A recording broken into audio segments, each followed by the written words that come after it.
90,000 तनख्वाह लेने वाला अफसर, जब 8,000 महीना कमाने वाले किसी मजदूर से रिश्वत मांगता है ना, उस वक्त इंसानियत का जनाजा निकल जाता है।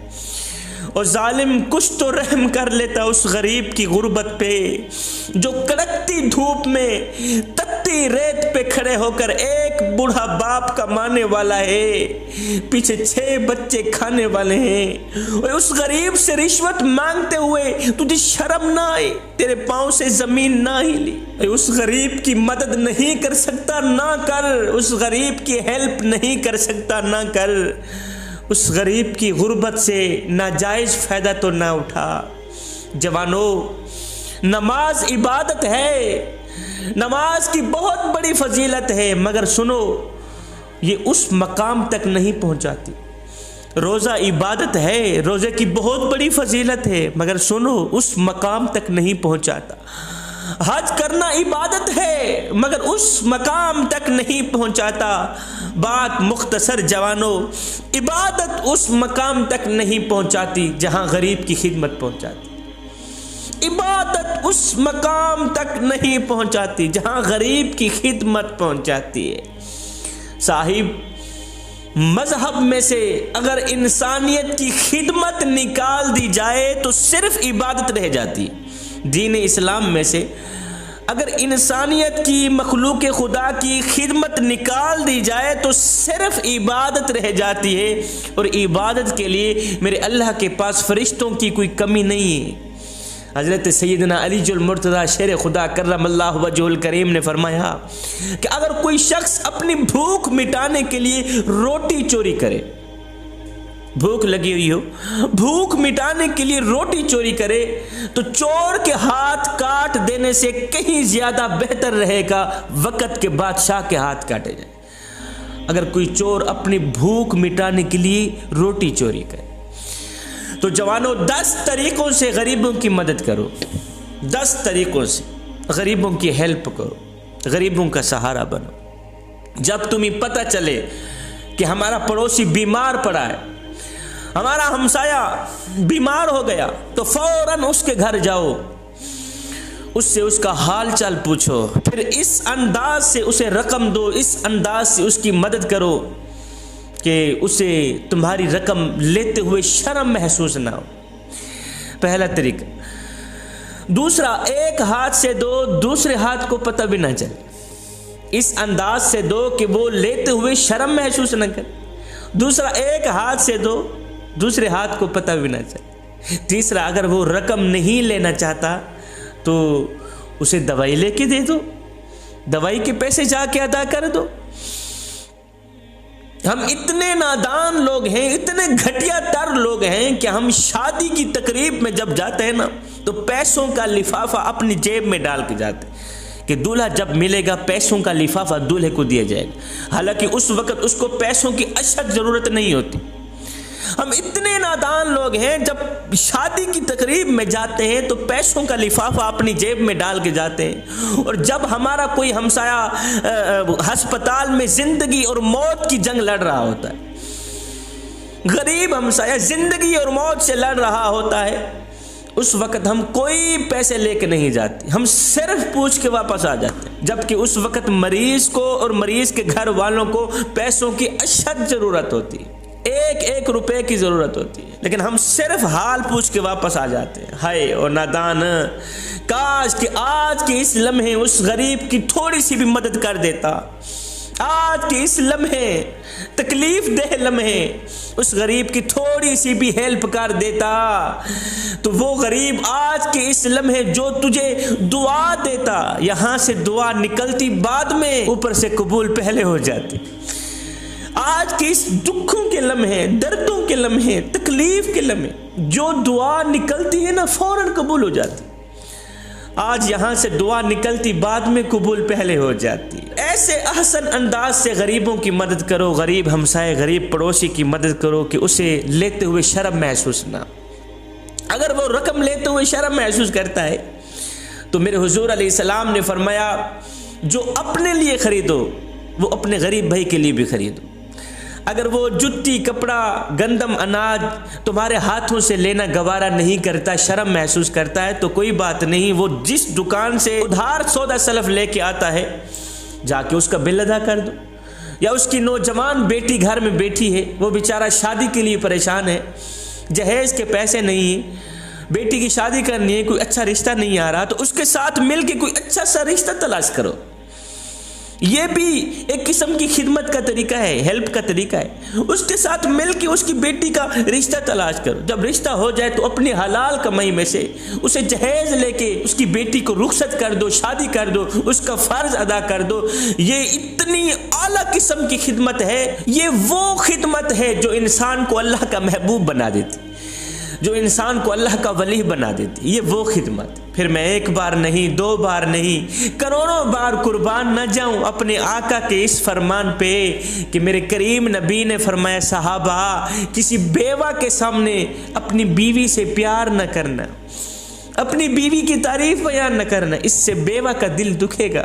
फरमाया किसी यतीम बच्चे के सामने अपने बच्चों से प्यार न करना, इससे यतीमों का दिल दुखेगा, उनको मरा हुआ बाप याद आएगा, उनको मरी हुई माँ याद आएगी। फरमाया ओ साहबा, किसी गरीब के सामने अपनी दौलत की नुमाइश न करना, इससे गरीब का दिल दुखेगा। हमने तो अपनी दौलत की नुमाइश इस तरह की, पैसे की नुमाइश इस तरह की, हमने अपने माल की, जायदाद की नुमाइश इस तरह कर रखी है कि गरीब का जीना महाल कर दिया है। गरीब बेचारा मौत मांगने पे मजबूर हो गया कि मालिक अब तो मुझे मौत ही दे दे, या गुर्बत से निकाल दे, या मुझे मौत ही दे दे। ऐसे घटिया मुआशरे में जीने से कहीं ज्यादा बेहतर होगा कि तू मुझे संभाल ही ले। शादी के मौके पर हमने जहेज अपनी ही बेटी को देना होता है, लेकिन हम क्या करते हैं, इस जहेज को 4 पहियों पे बिछा देते हैं, फिर हम मोहल्ले में आवाज लगाते हैं, बच्चियों आओ हमारी बच्ची का जहेज देखो। ऐसे करते हैं ना। जब हमारी बेटी की शादी होती है तो हम बेटी का जहेज 4 पहियों पे बिछा देते हैं, ऊपर से मोहल्ले में आवाज लगाते हैं, बच्चियों आओ हमारी बच्ची का जहेज देख लो, आओ हमारी बच्ची का जहेज देख लो। मैंने कहा नादानो, तुमने जहेज दिया तो अपनी बेटी को, लेकिन ये किसी को भी ख्याल ना आया कि जो बच्चियां तेरी बच्ची का जहेज देखने आई हैं, उन बच्चियों में से लावारिस बच्ची भी मौजूद है। जो बेटियां तेरी बेटी का जहेज देखने आई है मियाँ, उन बेटियों में से यतीम बेटी, यतीम बच्ची भी मौजूद है। उन बच्चियों में से उस गरीब बूढ़े बाप की बच्ची भी मौजूद है, जो गरीब बूढ़ा बाप अपनी बुढ़ी कमर पे बोरियां लाद लाद के दिन रात मेहनत मजदूरी कर रहा है, ना दिन देखता है ना रात देखता है, ओवर टाइम लगा के मेहनत मजदूरी कर रहा है। अगर कोई पूछ ले, बाबा जी तू ओवर टाइम लगा रहा है, दिन को भी कमाता है, रात को भी मजदूरी करता है, और तुझे नींद नहीं आती? बाबा जी रो कर कहता है, बेटे चुप कर, मैंने अपनी बेटी के हाथ पीले करने, मैंने अपनी बेटी की शादी करनी, ये सब कुछ अपनी बेटी के लिए ही कर रहा हूं। जिस गरीब बूढ़े बाप ने अपनी बुढ़ी कमर पे बोरियां लाद लाद के दिन रात एक करके खाक छान कर मेहनत मजदूरी करके उसने अपनी गरीब बेटी को तालीम दी, गरीब बेटी को जवान किया। आज जब उसकी गरीब बेटी जवान हुई, घर में बैठी बैठी बाल सफेद हो गए, बूढ़ी हो बैठी, जवानी बर्बाद हो गई। मेरी कौम के नौजवानों ने उसकी गरीब बेटी को इसलिए कबूल ना किया कि उनके पास तो जहेज ही नहीं था। मेरी कौम के नौजवानों को जहेज की जरूरत थी, पैसों की जरूरत थी। ये बेचारे जहेज के पुजारी थे, सामान के पुजारी थे। गरीब के पास जहेज था नहीं, बेटी घर में बैठी बैठी बूढ़ी हो गई। और जवानों, क्या तुमने मरना नहीं है? ओए, मरने के बाद मेरे अल्लाह को क्या मुंह दिखाओगे? यही काली शक्ल लेके जाओगे? आए, मेरे अल्लाह ने तुम्हें हजरत इंसान बना के दुनिया में भेजा था, तुम तो कीड़ों से भी बदतर निकले। इस जहेज जैसी गंदी लत ने मेरे खूबसूरत मुआशरे को गंदा कर दिया। कल तक जिस औरत की कीमत अशरफियों से लगती थी, पैसों से लगती थी, आज उसकी कीमत जहेज से लगती है। हाय, जमाना बदल गया मगर इंसान नहीं बदल, इंसान वैसे का वैसे ही रह गया। इंसान नादान का नादान ही रह गया। हाय, एक गरीब बेटी की जब शादी हुई ना, गुर्बत की वजह से बाप कुछ दे ना सका, बगैर जहेज के बेटी को रुखसत कर दिया, बगैर जहेज के बेटी को रुखसत कर दिया। कुछ दिन बाद जब मियाँ बीवी के दरमियान झगड़ा हुआ ना, तो मियाँ ने बीवी को ताना दे दिया, गरीब की बेटी को ताना दे दिया, ओए तेरे बाप ने तुझे क्या दिया है? सब कुछ मेरा है, घर मेरा, सामान मेरा। तेरे बाप ने तुझे क्या दिया है? बेड तो जहां रह गया वो तो तुझे चारपाई भी ना दे सका। अरे ये सुनकर गरीब की बेटी चीख पड़ी, रोकर उसने एक दर्दनाक जुमला बोला, एक दर्दनाक जुमला कहा। वो जुमला मैं आज तक नहीं भूला। बेटी ने कहा कि तू ताना कभी ना देता मेरे कम जहेज का, तू ताना कभी ना देता मेरे कम जहेज का। अगर देख लेता छाले मेरे बाबा के हाथ पर, मालो जर के अमीर लगते हो, बाखुदा बेसमीर लगते हो, मांग के जहेज शादी में तुम खानदानी फकीर लगते हो। बेटी के जहेज की पुराने होने पर पालिश उतर गई, मगर बाप का कर्जा अभी तक नहीं उतरा। कोई तो ऐसा रिवाज लाओ जमाने वालों कि बेटियां जीत जाएं और जहेज हार जाए। इस जहेज जैसी गंदी लत ने मेरे खूबसूरत मुआशरे को गंदा कर दिया। इस जहेज जैसी गंदी लत ने गरीब की बेटी को बूढ़ा करके घर में बिठा दिया। इस जहेज जैसी गंदी लत की वजह से गरीब की नौजवान बेटी को किसी ने कबूल ही ना किया। जवानों, अहम दिन वो नहीं था जिस दिन तुम इस दुनिया में आए थे, और अहम दिन तो वो होगा जब तुम लोग ये जान लोगे कि तुम्हारे आने का मकसद क्या था। अपने गरीब हमसायों को मुश्किलात से निकालो, मुश्किलात से निकालो इन गरीबों को। मेरे आका ने फरमाया तुम इनको मुश्किलात से निकालो, अल्लाह तुम्हें मुश्किलात से निकाले। किसी गरीब को मुश्किलात से निकालना, किसी मुश्किल से निकालना, किसी तकलीफ से निकालना, दुख से निकालना, दर्द से निकालना, ये भी एक तरीका है खिदमत का। हाय, हजरत मूसा अलैहिस्सलातु वस्सलाम खिताब फरमा रहे थे, मजमे आम में खिताब फरमा रहे थे। मजमे के सामने में से एक शख्स गुजरा। आपने जब उस शख्स को देखा, आपने फरमाया ये जो शख्स जा रहा है ना, ये कल मर जाएगा।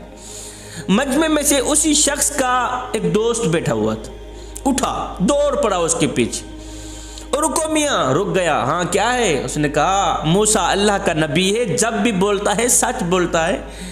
उसने कहा तू कल मर जाएगा। मियाँ तू कल मर जाएगा, जो खाना है खा ले, जो पीना है पी ले, तुझे खबर देने आया हूं, तू कल मर जाए। उसने कहा अच्छा मियाँ तेरी मेहरबानी, तूने मुझे बाखबर कर दिया कि कल मैं मर जाऊंगा, चलो आज मैं अपना कोई इंतजाम कर लेता हूं। ये शख्स अपने घर गया। घर जाते ही इसने हुक्म दे दिया जितना भी गला, अनाज, गंदम दाने पड़े, चावल पड़े, बाहर निकालो। बाहर निकल आया। अभी क्या करना है? गरीबों को बुलाओ, यतीमों को बुलाओ, मस्कीनों को बुलाओ, लावारिस बच्चों को बुलाओ, मेरे इस सारे रिज़्क को अल्लाह के नाम पे कुर्बान कर दो, अल्लाह के नाम पे सबको बांट दो। बीवी ने कहा भला वो भी खैर तो है। कहा कुछ नहीं, बस जो मुझे करना है करने दो। सबको बुलाया गया, यतीम आ गए, मस्कीन आ गए, गरीब आ गए, लावारिस बच्चे आ गए। दूर दराज से जहां तक ये खबर फैलती गई लोग आते गए। अब अपने हाथों की कमाई आंखों के सामने लोग उठा के जा रहे हैं। ये देख रहा है और सूरज को देख रहा है। ज़ुहर हो गई, असर हो गई, अभी मगरिब हुई है, मौत का फरिश्ता नहीं आया। मौत के फरिश्ते के इंतजार में बैठा है। अभी जिब्रील आया रूह निकालने, अभी मौत का फरिश्ता आया मुझे मारने। शाम हो गई, मौत का फरिश्ता ना आया। हाथों की कमाई अपनी आंखों के सामने लोग उठा के जा रहे हैं, मौत का फरिश्ता ना आया। शाम हो गई, रात ढल गई, मौत के फरिश्ते के इंतजार में मौत का फरिश्ता ना आया। मौत के फरिश्ते का इंतजार करते करते रात गुजर गई। जब सुबह हुई तो वो शख्स उठा जो ये खबर देने वाला था। वो दोस्त उठा, जाऊं, दोस्त मर गया होगा, जाके उसको गुस्ल दूं, उसका जनाजा पढ़ाऊं, उसकी तदफीन करूं। वो घर से उठा, इस दोस्त के घर आया, जाकर दस्तक दी, दरवाज़ा खोलो। ये दोस्त जो मौत की इंतजार में बैठा था, जिसको सारी रात नींद नहीं आई थी, ये उठा, इसने दरवाजा खोला, ओए तूने तो आज मर जाना था, तू मरा नहीं। उसने कहा मियां मैं तो तेरे सामने बैठा हूं, तूने तो कहा था मैं कल मर जाऊंगा, अभी तक तो नहीं मरा, मैं तो जिंदा बैठा। उसने कहा फिर आ मूसा अलैहिस्सलाम के पास चलते हैं। अब ये दोनों मूसा अलैहिस्सलाम के पास गए। ये दोस्त कहने लगा हजरत आप ही ने तो कल कहा था कि ये शख्स कल मर जाएगा, अभी तक मरा तो नहीं है, तो जिंदा बैठा है। मूसा अलैहिस्सलाम ने दोनों हाथ उठाए, अर्ज की मेरे मालिक माजरा क्या है, कल तूने ही तो कहा था ये कल मर जाएगा, अभी तक मरा नहीं है, तू जिंदा बैठा है। मेरे अल्लाह ने फरमाया मूसा माजरा असल में ये है, जब इसे पता चला था कि कल मैं मर जाऊंगा, ये मरने वाला था, ये आज मर जाता, जब इसे पता चला कल मैं मर जाऊंगा, इसने अपना सारा गला अनाज बाहर निकाला, सब कुछ बाहर निकाला है। हाँ भी यतीमों को बुलाया जाए, मस्कीनों को बुलाया जाए, गरीबों को बुलाया जाए, सब कुछ अल्लाह के नाम पे मैं तकसीम करना चाहता हूँ, बांटना चाहता हूँ, दावत चलाना चाहता हूँ। दावत शुरू हो गई। मूसा एक यतीम बच्चा आया, यतीम बच्चा जो 3 दिन से भूखा था, यतीम बच्चा आया, उसने गंदम अनाज की साजो सामान की छोटी सी गठरी बनाई, नन्हे से सर के ऊपर रखता हुआ जा रहा था। जाते जाते उस यतीम बच्चे के मुंह से एक बेसाख्ता जुमला निकल गया, मालिक ऐसे सखी की उम्र लंबी करना, मालिक जो हमारा ख्याल रखता है, जो हम गरीबों को रिज़्क बांटता है, इसको कभी ना मारना, हमारी उम्र भी इसको लगा देना मालिक, इसको कभी ना मारना, ये तेरे गरीबों की देखभाल करने वाला, ये तेरे यतीमों की खिदमत करने वाला, इसको कभी ना मारना, इसकी तकलीफ हमें दे देना, इसका बुखार हमें दे देना, इसके दर्द हमें दे देना, इसे कुछ ना कहना। मूसा दरअसल माजरा ये है, उस यतीम बच्चे की दुआ हमने इस तरह कबूल की है ना, इस सखी की 100 साल उम्र लंबी कर दी, 100 साल उम्र लंबी कर दी, रिज़्क बांटने की वजह से 100 साल उम्र लंबी कर दी गई। तो तुम गरीबों की खिदमत करो, गरीबों की मदद करो, गरीबों की हेल्प करो, तुम्हारी उम्र भी बढ़ा दी जाएगी।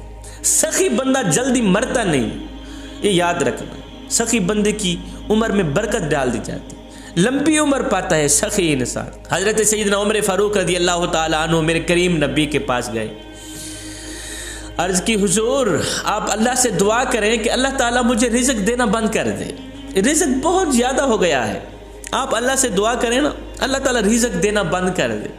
मेरे करीम नबी ने दोनों हाथ उठाए, अर्ज की मालिक तेरा उमर कहता है रिज़्क देना बंद कर दे, रिज़्क बहुत ज़्यादा हो गया है। मेरे अल्लाह ने फरमाया मेरे नबी, मेरे हबीब, अपनी उमर को कह दे कि तू मेरी राह पे देना बंद कर दे, मैं तेरी राह पे देना बंद कर। और मैं उमर तू बंदा हो के हमारी राह पे देना नहीं छोड़ता, मैं करीम रब हो के तेरी राह पे देना क्यों छोड़ दो। जवानों, गरीबों की खिदमत करने वाला शख्स जिंदगी में कभी गरीब नहीं होता, ये मेरा तजर्बा है।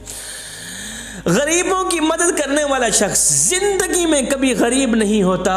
हाय, मैं यतीमों के सरों पर शफकत भरा हाथ रखता हूँ, इसलिए कि जब मैं मर जाऊं कोई मेरी औलाद के सर पर भी शफकत भरा हाथ रखे। मैं गरीबों की मदद करता हूँ इसलिए कि गरीब होने में वक्त नहीं लगता। एक 5 साल की बच्ची, हाय, कुछ दिन पहले बाप फोत हो गया था, गरीब माँ की गरीब बच्ची, 5 साल की बच्ची, उसका भाई बीमार हो गया, कुछ दिन पहले बाप फोत हो गया, आज भाई बीमार हो गए, तो रोकर कहने लगी माँ ये जो मेरा भाई बीमार पड़ा है ये कब मरेगा, ये कब मरेगा। ये सुनकर माँ चीख पड़ी, रोकर कहने लगी बच्ची ये तू क्या कह रही है, भाई की लंबी उम्र के लिए दुआ मांगने के बजाय तू उल्टा मौत मांग रही। कहा नहीं माँ, 3 दिन से भूखे हैं, जब बाप मरा था तो हमसाए आए थे रोटी देने के लिए, अब भाई मरेगा तो कोई रोटी देने आएगा।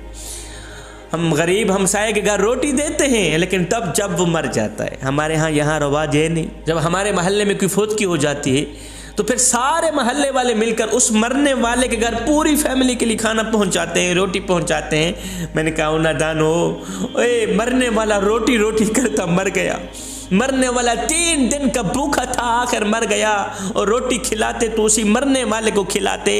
आज उसके मरने के बाद तुम्हारी दी रोटी किस काम की। आए रोटी अमीर शहर के कुत्तों ने छीन ली, फाका गरीब शहर के बच्चों में बट गया।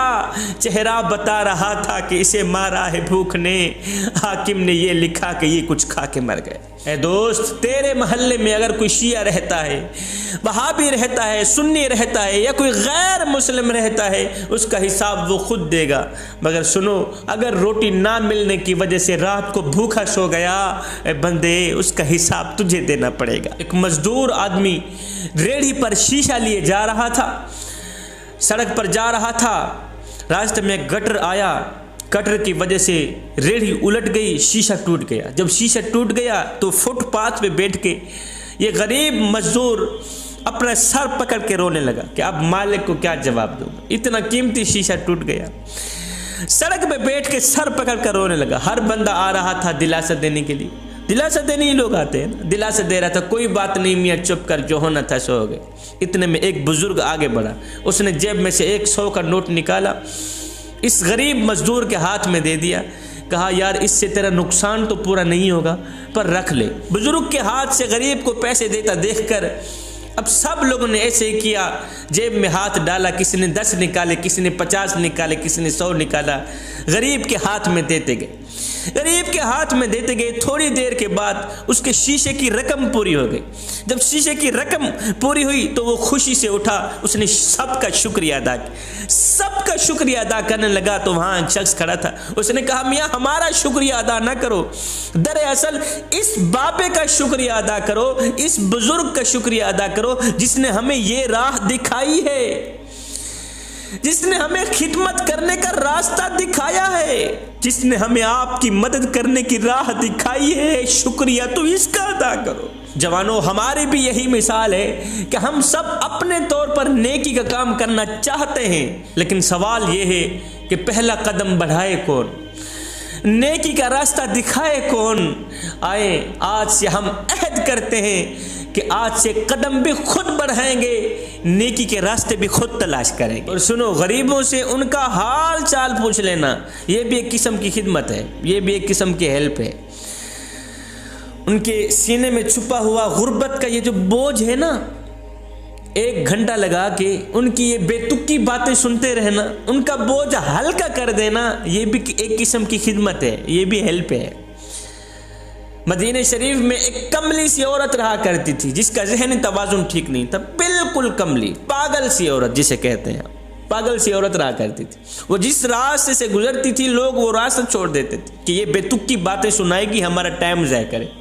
वो जिस रास्ते से गुजरती थी लोग वो रास्ता छोड़ देते थे। कोई भी इसको सलाम देना गवारा नहीं करता था, कोई भी इससे इसका हाल चाल पूछना गवारा नहीं करता था। इस तरह की एक कम अकल औरत थी, बुढ़िया औरत थी। एक दिन मेरे हुजूर अलैहिस्सलातु वस्सलाम मस्जिद नबवी में बैठे हुए थे, बातचीत हो रही थी। ये बुढ़िया औरत गई दरवाजे से, इसने इशारा किया, मेरे हुजूर अलैहिस्सलाम उठे इस बुढ़िया कमली सी औरत के पास। हाँ जी, क्या कहना है? उसने कहा यहाँ कुछ नहीं कहना, सामने ये जो खुली जगह पड़ी है ना वहाँ कुछ कहना। मेरे हुजूर अलैहिस्सलाम उसके साथ चले गए। ऐसे ही मेरे हुजूर अलैहिस्सलाम को घुमाती रही, बेतुकी बातें सुनाती रही, ऐसे ही घुमाती रही। घंटा गुजर गया, 2 घंटे गुजर गए। हजरत सैयदना उमर फारूक रज़ियल्लाहु ताला अन्हु जलाली आदमी थे, आपको जलाल आ गया, गुस्से में आ गए कि देखो जी, ऊपर से कड़कती धूप, नीचे से तत्ती रेत, और मेरे हुजूर का नाजुक बदन, और इस औरत की बेतुकी बातें, इसने तो मेरे हुजूर का टाइम ज़ाया कर दिया। हजरत उमर कुछ कह नहीं सकते थे, इसलिए कि हुजूर खुद चलकर वहां गए थे। ऐसे ही घुमाती रही, बेतुकी बातें सुनाती रही। घंटा गुजर गया, 2 घंटे गुजर गए। जब ये औरत थकी, इसने अपने घर की तरफ रहा ली। जब ये घर की तरफ गई, मेरे हुजूर अलैहिस्सलाम वापस आ गए। हजरत उमर फारूक रज़ियल्लाहु ताला अन्हु बोल पड़े, हुजूर बंदा नवाज, कड़कती धूप, तत्ती रेत, आपका नाजुक बदन, हुजूर आप जानते नहीं है वो कमली सी औरत है, पागल सी औरत है, पूरे मदीने में उसकी कोई सुनने को तैयार नहीं। वो जिस रास्ते से जाते हैं लोग वो रास्ता छोड़ देते हैं, वो तो ऐसी बेतुकी बातें सुनाती रहती है, लोगों का टाइम ज़ाया करती, वक्त ज़ाया करती। पूरे मदीने में उसका कोई हाल चाल पूछने को तैयार नहीं, पूरे मदीने में उसकी कोई बात सुनने को तैयार नहीं।